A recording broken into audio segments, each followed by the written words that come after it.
Good evening. 6 hours ago in the South China Sea, a Chinese naval assault force boarded and seized an American-flagged vessel, the oil exploration ship Benthic Adventure. Under international law, the seizure represents an act of war. A short while ago, the Joint Chiefs of Staff ordered the complete mobilization of U.S. air, land, and sea forces to reinforce the President's determination that the illegal Chinese occupation of the Spratly Islands will not stand. Greg Hayes at the Pentagon with the latest.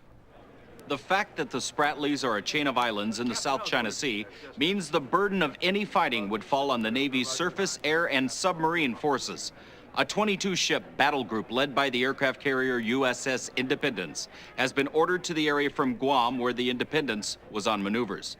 More ships have been ordered to sea from Ballast Point Naval Base in San Diego, including the newly commissioned Los Angeles-class nuclear submarine, the USS Cheyenne. Jim? At the White House, the President and his advisors have been in a huddle since dawn planning their response.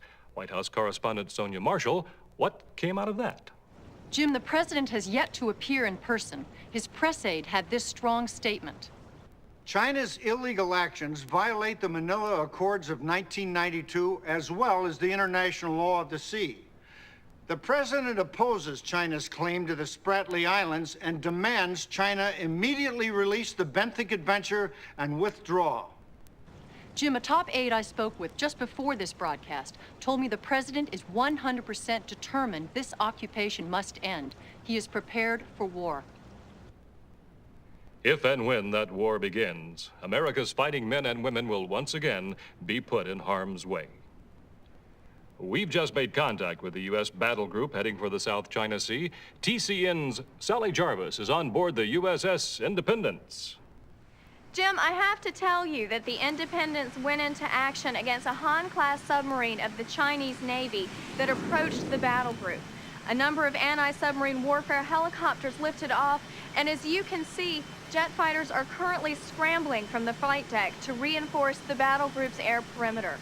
There is a real sense of purpose on board this ship, a sense that this is the job these men and women have been trained for. That's the South China Sea. Jim? Sally Jarvis on the Independence.